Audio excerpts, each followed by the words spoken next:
Bienvenidos, ¿cómo les ha ido en esta semana? Espero que muy bien y hayan entendido los videos anteriores. Bueno, esta vez nos toca hablar de energía, es el tema que nos toca en este video. Y bueno, entonces vamos a ver cómo nos va, a ver si logramos entender todo, ¿ok? Vamos a ver diferentes tipos de energía y cómo se transforma cada una de ellas, ¿no? Y bueno, y que ya al final también vamos a hablar de un tópico bien interesante que es de la energía hidroeléctrica, que es bien importante para Venezuela. Entonces, bueno, comencemos. Vamos a ver, antes que nada hay que definir qué es la energía. La energía, bueno, en su concepto más simple es la capacidad que tiene un cuerpo para realizar trabajo, ¿ok? Acuérdense que en el caso del concepto de lo que es el trabajo, ¿okay? Ya lo habíamos visto en un video anterior, si no se acuerdan, vamos a revisarlo un poquito. Acuérdense que tiene que ver también con distancias que se desplazan, ¿okay? Y ese tipo de cosas. Traten por favor de ir a esa clase si no se acuerdan y vean entonces o búsquenlo por internet cuál es el concepto de trabajo, ¿no? Y entonces es lo que está relacionado con el concepto de lo que es la energía. Y cuando hablamos de energía no podemos dejar de hablar de la ley de la conservación de la energía, ¿okay? La ley de la conservación de energía es una ley que dice que la energía en el universo es constante. La energía no puede crearse ni destruirse. La energía solamente puede transformarse, ¿okay? Yo puedo agarrar energía lumínica, por ejemplo, y a través de la fotosíntesis transformarla en energía química, es decir, en energía en forma de carbohidratos, ¿okay? De sustancias químicas, en este caso carbohidratos, a través de las cuales yo puedo formar ATP. ¿Se acuerdan? Vamos a ver si se acuerdan. Entonces, bueno, yo puedo transformar los tipos de energía. Yo puedo tener energía potencial, ¿okay? Y entonces convertirla en energía cinética. Ya vamos a hablar de eso un poquito. Energía cinética es energía de movimiento, algo que se está moviendo. Entonces, bueno, yo tengo ahí una energía asociada a eso. Yo puedo utilizar energía potencial, ¿ok? Y transformarla en energía eléctrica, ¿ok? Entonces todo eso que está allí, nosotros podemos hacerlo sin problema y ya vamos a hablar un poquito más de eso, ¿no? De eso que es eso de energía potencial. Hay otra ley importante cuando hablamos de energía, que es la teoría de la relatividad o la ley de la relatividad, que nos dice que la energía, como dice en esta ecuación que está acá, la energía E es igual a la masa por C, que es la velocidad de la luz elevada al cuadrado, ¿okay? Esa es la energía. Y para esto yo quiero que ustedes hagan una pequeña revisión, ¿ok? Y se lean, e incluso pueden escribir en su cuaderno los conceptos básicos y lo que implica la ley de la relatividad, ¿okay? Esa es una ley postulada por Albert Einstein, ¿okay? Hace ya unos cuantos años, ¿okay? Entonces, pero es bien importante para lo que después fue todo lo que tiene que ver con la energía atómica, la energía nuclear, las bombas, las plantas nucleares para producir energía también, ¿okay? Entonces quiero que busquen y lean un poquito, hagan un pequeño ensayo y les puedo también hacer preguntas de esto, muy generales por supuesto, pero necesito que se dediquen un tiempecito, una horita, algo así, media horita, a buscar algo de información de la ley de la relatividad y la leen y tratan de entenderlo, ¿ok? Que cualquier cosa, estamos allí en los grupos para hablar y conversar al respecto. Muy bien, vamos a ver ahora los tipos de energía. Los tipos de energía, la primera que estamos hablando es de la energía lumínica, ¿ok? La energía lumínica es una energía en el cual, por ejemplo, en el caso de la imagen, tenemos una bombilla que está formado, una bombilla incandescente que está formado por un filamento de tungsteno, ¿okay?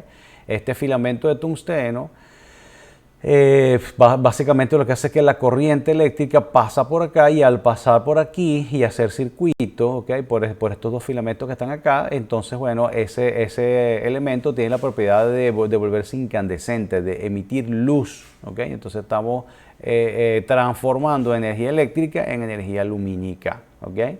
No es la única forma de producir luminiscencia, de producir luz. Por ejemplo, en el caso de las luciérnagas, ellas también, saben que son insectos que producen luz. Si ustedes lo ven en la noche, ven como foquitos, bombillitos chiquiticos que vuelan por allí erráticamente, ¿no? Esos son, ¿cómo se llama? Luciérnagas que básicamente lo que hacen es que tienen una sustancia química que reacciona con otra sustancia y nos emite luz, ¿ok? Y bueno, y eso tiene que ver con rituales de apareamiento y cosas por el estilo, ¿ok? Pero esencialmente ahí no hay una corriente eléctrica como tal, sino más bien hay una sustancia química que produce luz, ¿ok? Eso también existe en la naturaleza, ¿ok? Entonces, bueno, esa es la energía lumínica. También está la energía química. La energía química está en cualquier batería. Hay unas sustancias allí, ¿ok? Pueden haber las baterías de litio de diferentes combinaciones de materiales, ¿ok? Están las baterías alcalinas, entre otros tipos de batería, pero básicamente lo que hay es una sustancia química, ¿ok? Y esa sustancia química, al reaccionar con otra sustancia, entonces puede producir una corriente eléctrica. Y si esto está colocado de forma correcta, de positivo con negativo, yo puedo hacer circuito y aprovechar esa energía eléctrica para encender una cámara, para prender el teléfono, entre otras cosas que se pueden hacer con este tipo de baterías, ¿ok? Entonces, bueno, de hecho, si uno quiere conservar una batería de estas, porque ellas se van gastando, porque bueno, ahí dentro de la batería ocurre la reacción, pues, ¿ok? Entonces, uno lo que hace es que agarra estas baterías y las pone en la nevera. Y en la nevera ellas se conservan más tiempo porque enlentece la reacción entre las dos sustancias que está produciendo la electricidad, y entonces así pueden durar. Si ustedes tienen una batería que no van a usar a mucho tiempo, lo mejor que pueden hacer es que la meten en la nevera, ¿ok? Y entonces se conservan por un poquito más de tiempo, porque eso, insisto, enlentece la reacción que gasta la electricidad que pueden producir las sustancias que están allí produciendo esa electricidad.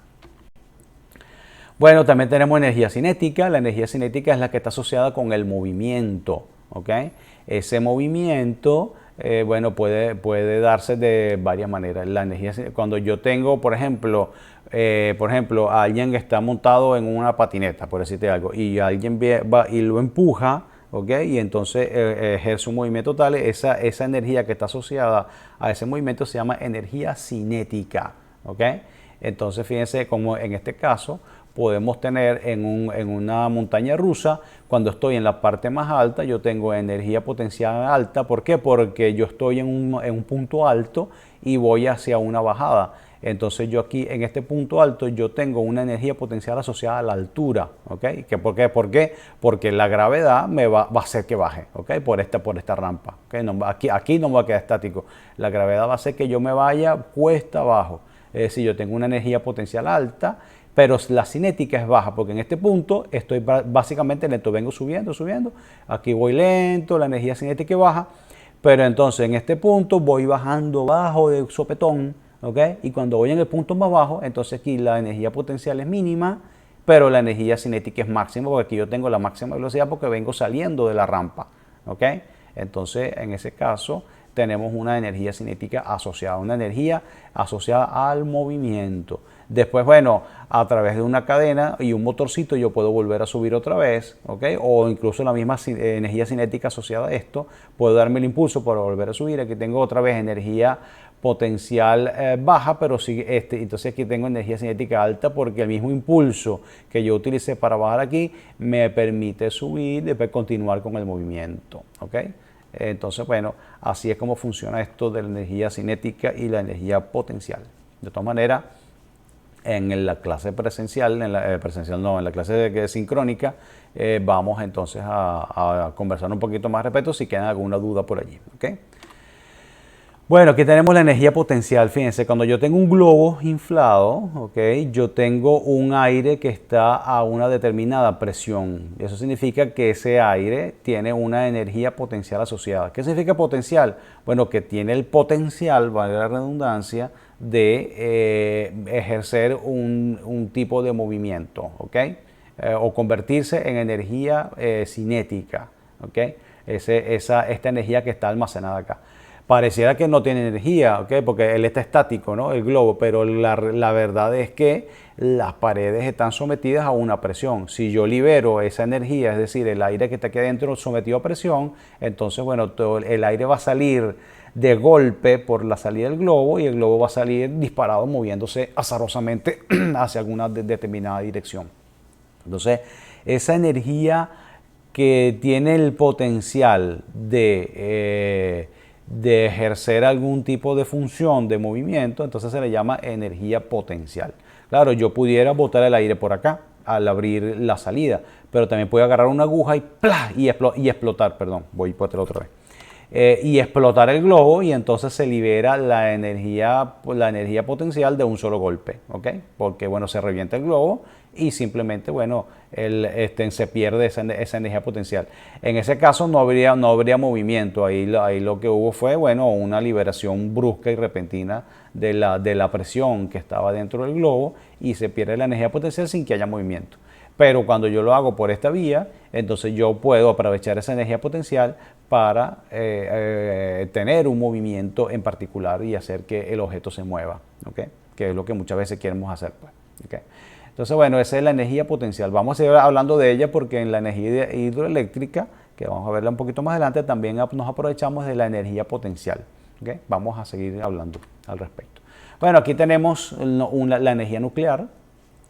Cuando veamos estas torres, esas torres son las torres de enfriamiento, ¿okay? del reactor nuclear, que está generalmente subterráneo aquí abajo, ¿okay? Y entonces estas son plantas termonucleares que básicamente lo que hacen es producir energía eléctrica en muchos casos, pero en otros casos se utiliza para ¿cómo se llama? Para hacer síntesis química y producir diferentes tipos de isótopos radioactivos para diferentes fines, ¿no? Desde el punto de vista médico, industrial, etc. ¿Okay? Pero bueno, básicamente una central nuclear funciona de la siguiente manera. Tenemos el reactor, ¿okay? Este es un edificio de contención que está formado por unas paredes de unos materiales que impiden que la radiación salga al exterior.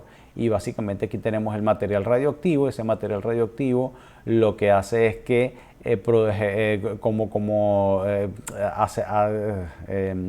el material radioactivo reacciona y produce, bueno, una cierta cantidad de calor, ¿no? Y ese calor es utilizado para generar vapor.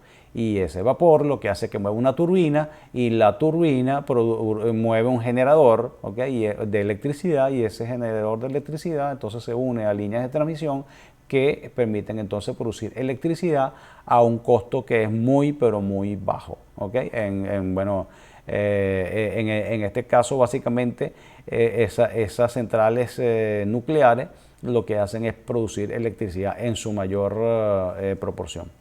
Entonces, bueno, básicamente esto ocurre de esa manera. Entonces hay un material que se calienta o produce calor. Ese calor es utilizado para calentar agua, y esa agua que está allí, bueno, se utiliza para mover una turbina, y esa turbina genera electricidad, ¿okay?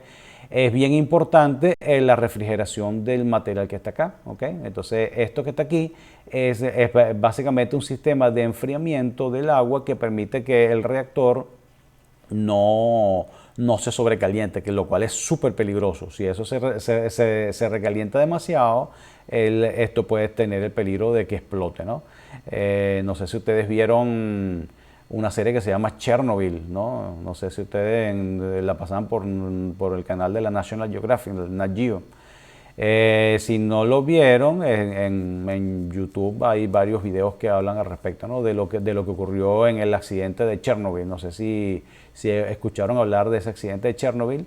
Si no han escuchado hablar del accidente nuclear de Chernobyl, bueno, les recomiendo que le echen una lectura por allí, porque vamos también a hablar de eso. En alguna preguntita por allí en el examen puede salir, ¿no? En esta parte de lo que es la energía nuclear, ¿no?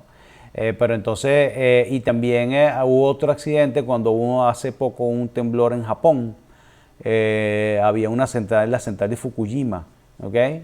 La central nuclear de Fukushima se vio afectada por el temblor, ¿okay? Porque fue un temblor fuerte, ¿okay? Y entonces allí, no sé si vieron las imágenes, ¿okay? Pero en ese momento básicamente lo que hacían los señores que estaban allí para controlar el reactor, que estaba en peligro porque algo ahí se había roto dentro de este sistema. Entonces lo que hacían eran, con grandes mangueras echaban agua dentro del reactor para enfriarlo, porque si no lo enfriaban, eso podía explotar, ¿okay? Y entonces iban a tener un accidente terrible como el de Chernobyl. ¿ok? Entonces, echen un vistazo por allí, igual lo podemos comentar también en la discusión de la clase, ¿ok? Cuando hablemos de esta clase de los tipos de energía, ¿ok? Entonces, bueno, más o menos así funciona la energía nuclear. También está la eólica es bien chévere porque aprovecha zonas donde hay mucho viento y entonces, bueno, estas aspas que están acá dan vueltas, esta da vuelta, esta da vuelta, esta da vuelta y esto, bueno, puede poner a funcionar unos generadores de electricidad porque estos simplemente dan vuelta y entonces pueden surtir de electricidad a una ciudad cercana, ¿ok? Entonces así es como funcionan. Y fíjense que están colocados en una posición específica porque ya la gente sabe cuál es la dirección del viento, por dónde viene, etcétera, etcétera. Y entonces esto hace que esto se mueva y produce entonces electricidad. Eso aplica en zonas donde hay mucho viento y es constante casi todo el año. Muy bien, y también está la energía eléctrica, por supuesto. En este caso tenemos acá varios componentes. Están los conductores eléctricos. En este caso los conductores eléctricos básicamente son los cables, ¿no?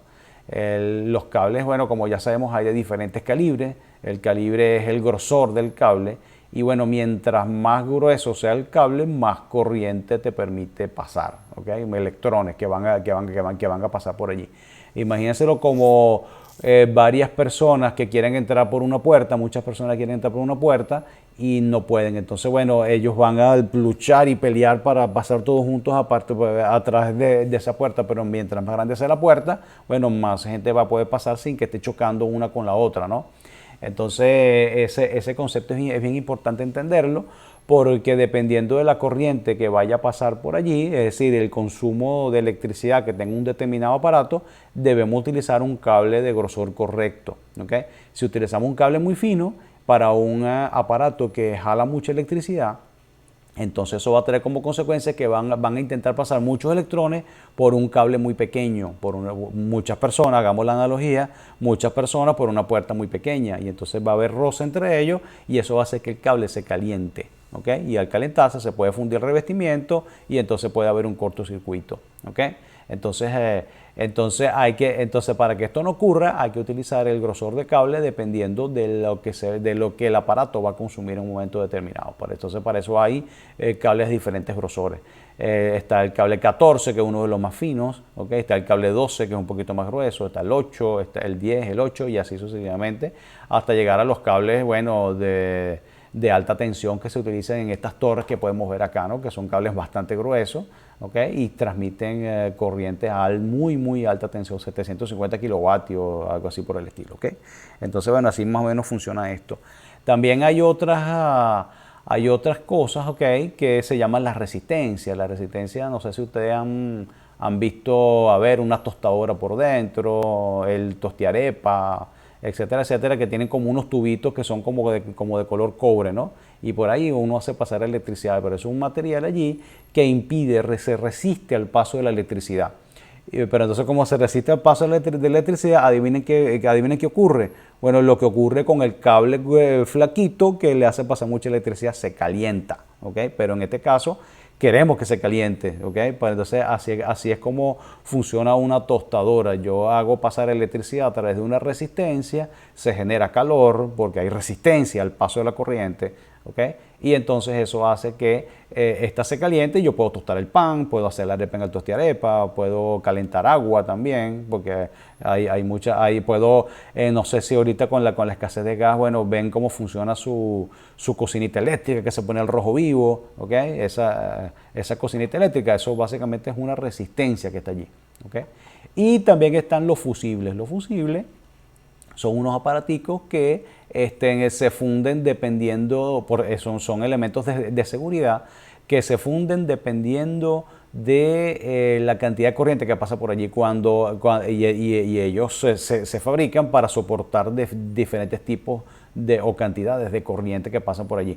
Cuando por allí pasa una cantidad de corriente muy alta, él se funde, ¡plac!, y corta la corriente de inmediato, ¿ok? De tal manera que protege lo que viene después, los aparatos, el toma corriente, etcétera, etcétera, lo protege de subidas grandes de corriente. Entonces, así es más o menos cómo funciona este tipo de sustancia, no, de aparato, tanto los conductores eléctricos como la resistencia, como los fusibles, cuando hablamos entonces de energía eléctrica. Bueno, y ahora nos toca hablar de la energía hidroeléctrica y no podemos dejar de hablar de nuestra central hidroeléctrica Simón Bolívar, ubicada en Guri, estado Bolívar. Entonces, esta es una fotografía de lo que es la represa de Guri, ¿ok? La represa de Guri básicamente, bueno, esto antes era un río normal, ¿ok? Que pasaba por acá. Y entonces en esta zona que se llama Guri, y entonces, bueno, en algún momento alguien decidió, bueno, necesitamos hacer energía hidroeléctrica. Porque la energía eléctrica es una energía muy limpia, no genera emisiones atmosféricas de CO2, que son gases de efecto invernadero. De eso vamos a hablar en el lapso que viene, cuando hablemos de contaminación. Pero entonces esta central eléctrica lo que hace es que es una pared de concreto con hierro bien gruesa, ¿ok? Y entonces tiene la capacidad de sostener este volumen inmenso de agua. Aquí ustedes no saben la presión a la cual está sometida esta pared de concreto que está acá. Claro, la pared es bien gruesa, ¿no? Y resiste esa presión que está allí, ¿ok? Y entonces, bueno, básicamente estamos aquí almacenando agua, porque esta agua almacenada acá, adivinen qué es. Esta agua almacenada que tenemos acá básicamente es energía potencial. Yo estoy acumulando agua a una determinada altura, ¿okay? que es la altura porque esto aquí uno lo ve chiquito, pero esto si uno se pone aquí, esto es alto, son unos cuantos metros de aquí para abajo, ¿no? Y entonces, bueno, esto permite hacer que esta agua tenga asociada una determinada energía potencial, y ya les voy a explicar cómo es que se aprovecha esa agua para producir la electricidad que nosotros consumimos a diario, ¿okay? Entonces, bueno, esta es por un lado el agua que está acá, y esta zona que está acá, que por donde está saliendo agua, no tiene nada que ver con la producción de electricidad. Esto que está aquí son los aliviaderos.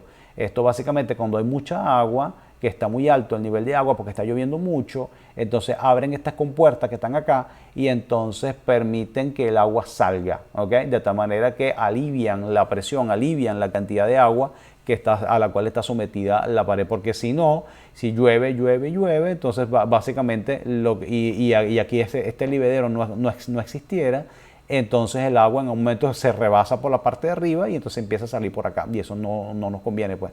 Entonces, para eso se utilizan estos aliviaderos que están acá, para precisamente dejar salir agua. Y esto que está aquí es una columna de agua fuerte. El agua cae en cascada y de repente sube y vuelve a caer otra vez, y esto todo aquí es un rocío permanente por el agua que está cayendo acá, ¿okay? En época de sequía, obviamente que, bueno, el nivel de agua baja y los aliviaderos no son necesarios. Los aliviaderos en ese momento están cerrados, ¿okay? Pero en época de lluvia sí hace falta abrirlos para que precisamente dejar que salga esa agua. Fíjense, en el sistema de represas que están ahí en el río, en el río que se utiliza para donde está Guri, ¿okay? Que ese río tiene un nombre, ¿okay? Ese río se llama Caroní, el río Caroní, ¿okay? Grábenselo porque eso es importante, ¿okay? Entonces, ese río Caroní, fíjense, él está represado aquí a nivel de Guri, ¿no? Aquí es donde está esta represa de Guri, pero Guri no es la única represa. En ese mismo río, entre Guri y la desembocadura del río Caroní, que desemboca en el río Orinoco, ¿ok? Entonces en ese espacio entre Guri y el río Orinoco hay 1, 2, 3 y con Guri 4 represas que me permiten aprovechar esa agua que está allí. Entonces, ¿cómo funciona esto? Bueno, toda el agua, la mayor parte del agua está represada en Guri. Guri es la que surte buena parte de la electricidad que requiere el país, ¿okay? Entonces Guri, en estos aliviaderos, sigue botando agua, ¿okay? Y entonces el agua continúa el curso. Ese curso de agua llega hasta la represa de Tocoma, ¿okay? Aquí está otra central hidroeléctrica, aquí se produce también algo de electricidad. Después viene el agua continúa, ¿okay? Porque nosotros estamos constantemente botando agua, ¿okay? Ya sea por los aliviaderos o ya sea por agua turbinada. Ya vamos a ver qué significa eso, ¿okay? Después hay otra represa que es la represa de Caruachi, no sé si se la han escuchado nombrar. Y entonces después de Caruachi viene la última represa en el sistema, que es la represa de Macagua, ¿ok? Y después que el agua sale por allí, entonces ahí sí llega el Orinoco y entonces en el Orinoco sigue su camino hasta el delta y finalmente al Mar Caribe, al Atlántico. Entonces, este sistema de represa está formado por Guri, Tocoma, resumiendo, Guri, Tocoma, Caruachi y Macagua, para que cuando lo mencione por allí, la gente corpuele que vean, no, que la represa de Caruachi tiene problemas, entonces ya saben exactamente dónde queda Caruachi, dónde queda Tocoma, dónde queda Macagua y por supuesto Guri, que es la principal. ¿Ok? Muy bien, entonces seguimos nuestro camino por acá. ¿Dónde está Guri? Bueno, ya les dije que está en el estado Bolívar. Fíjense que en este caso es el río Caroní, que viene por toda esta parte del sur de Venezuela y más o menos por aquí está Guri, aquí en este punto. Esto antes no existía. Todo este cuerpo de agua que está acá se formó cuando se construyó la represa, ¿okay? Que está en este punto. Y entonces, bueno, el agua continúa, que aquí no se ve, pero este río continúa, que es donde está Caruachi, Macagua, Tocoma, etcétera, etcétera. ¿Okay? Y a la final, miren dónde desemboca el Caroní. El Caroní desemboca en el río Orinoco y después del río Orinoco va al delta y bueno, desemboca en el Atlántico. Esto que está aquí se llama el Bajo Caroní. Todo esto se llama Bajo Caroní porque es la parte más baja, ¿no? Ya básicamente está terminando. Entonces, eso también uno lo escucha por ahí bastante, con bastante frecuencia. El Bajo Caroní, etcétera. Entonces, bueno, está formado precisamente por todas estas represas que están acá. Entonces, aquí empieza Guri y aquí están las otras 3 represas que ya les había mencionado anteriormente. Muy bien. Seguimos entonces, y bueno, ¿cómo funciona una central hidroeléctrica? Que es el objetivo de la clase. Fíjense, aquí tenemos la pared que vimos hace rato, esta es la presa, ¿ok? El río viene por acá y ese río se fue acumulando agua, hasta que llega a un nivel, a una cierta altura, ¿ok? Acuérdense que como el agua está a una determinada altura, esa agua tiene una energía potencial asociada. ¿Okay? Una energía potencial asociada. Esa energía potencial tiene que ver, bueno, si yo tengo un envase, un cubo de agua en la platabán de mi casa, ¿okay? y yo la volteo y lo dejo caer, bueno, esa agua tiene una energía potencial porque en combinación con la gravedad, esa agua va a caer de golpe hasta el piso. ¿Okay? Y básicamente es el principio que vamos a utilizar o que se utiliza en una central hidroeléctrica. Una central hidroeléctrica, bueno, por aquí estarían los aliviaderos para aliviar el agua cuando hay exceso de agua, pero eso no es lo que produce electricidad. Lo que produce electricidad son unas compuertas que están más o menos a esta altura, ¿okay? del embalse. Aún tiene bastante altura, ¿okay? Pero no está en la parte superior del embalse. Y entonces esas compuertas se abren. Yo abro esta compuerta y entonces el agua entra pero a chorro. ¿Por qué? Porque yo tengo una alta presión, ¿ok? Y la gravedad también actuando de toda el agua, de toda la columna de agua que está en este punto. Cuando yo abro esto es un chorro gigantescamente grande que pasa por aquí. Entonces el agua entra por aquí como una cascada fuertemente y entonces choca contra las hélices de un generador de electricidad y esto hace que dé vuelta y entonces esa vuelta activa un generador eléctrico y ese generador eléctrico produce electricidad, el cual va a un transformador, el transformador va a una línea de distribución y esto se va por el sistema interconectado nacional a surtir de electricidad a todas nuestras casas y empresas y industrias, etcétera, etcétera. ¿Okay?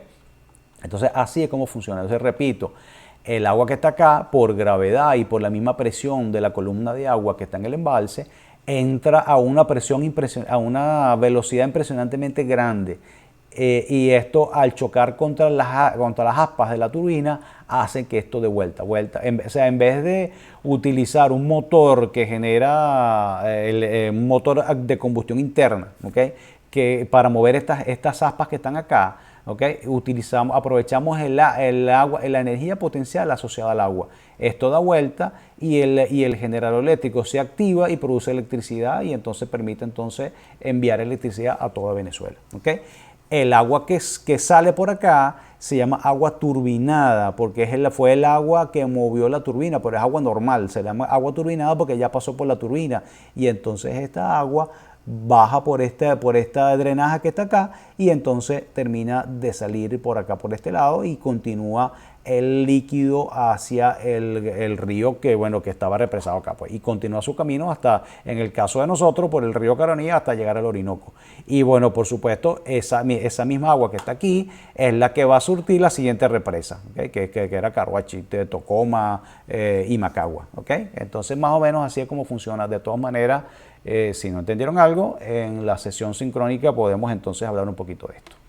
Bueno, y aquí para que vean un poquito cómo funciona el sistema interconectado nacional, aquí está Guri, ¿okay? Aquí está Caruachi, aquí está Macagua, me faltaba una, ¿dónde está? No la pusieron la que me falta ahí. Tocoma no está puesta aquí. Bueno, pero no importa. Fíjense, estas son las líneas de alta tensión.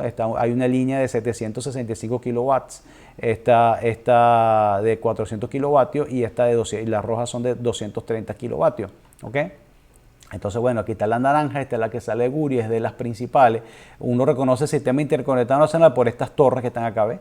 Estas torres gigantescas, si uno las siguiera, esos cables y esas torres hacia Guri, uno eventualmente llega a Guri, ¿ok? Entonces, porque eso se llama el sistema interconectado nacional, ¿ok? Entonces, todo esto que está aquí, bueno, hay varias subestaciones, ¿no? Entonces, la que más nos afecta a nosotros es esta que está acá, que es la Arenosa, que está acá en Carabobo, ¿ok? Entonces, esta es la que nos surte básicamente a los estados del centro, ¿ok? Pero no sé si han escuchado hablar de la central del Tablazo, ¿ok? Que es la que surte todo lo que tiene que ver con Maracaibo, el Zulia, etcétera, etcétera. Y también hay otras, está la Arenosa, mira, aquí está Planta Centro, que es la central termoeléctrica. Esta no es hidroeléctrica, esta es termoeléctrica, que está allá en Puerto Cabello, ¿no? Y esa la vemos cuando vamos hacia Tucacas, etcétera. La vemos a la derecha, que son unas torres pintadas de rojo y blanco. Esas se llama Planta Centro, son plantas termoeléctricas porque utilizan energía térmica, es decir, un motor de combustión interna que está allí, y entonces eso es lo que hace que se mueva el generador eléctrico. Y bueno, y entonces más o menos así como funciona todo esto. Fíjense que aquí está la central de Casanay, la de Barbacoa, que surte básicamente a todo lo que tiene que ver con el oriente del país, ¿ok? Y fíjense una cosa bien interesante, cuando no sé si ahorita eso estará funcionando, pero fíjense que hay una línea que va hacia Santa Elena de Guairén, e inclusive electricidad que se produce en Guri surte a algunas partes de Brasil, como por ejemplo Boavista, estados del norte de Brasil, son surtidos gracias a Guri. No sé si en este momento eso funcionará con toda la crisis que tenemos eléctrica, pero en principio el plan estaba hecho así. Y no solamente Brasil, fíjense que tenemos una línea que va hacia San Mateo en Colombia y surte esa parte de Colombia, y tenemos también una que va hacia las Cuestecitas en Colombia también, que también surte esa zona norte de Colombia, ¿okay? Y toda esa electricidad se puso en Guri, ¿okay? Impresionantemente, pero así es la cosa. Entonces, bueno, así es como funcionan nuestros sistemas interconectados. Cuando viajen por ahí en el interior del país y vean estas torres gigantes, entonces ustedes decían, bueno, esa es parte del sistema interconectado nacional. Si yo sigo esos cables, llego hasta Guri, ¿ok? Entonces, bueno, así es como funciona todo esto, muchachos. Bueno, hasta aquí la clase de energía. Espero que hayan aprendido algo, muchachos. Nos vemos entonces en la próxima. Saludos.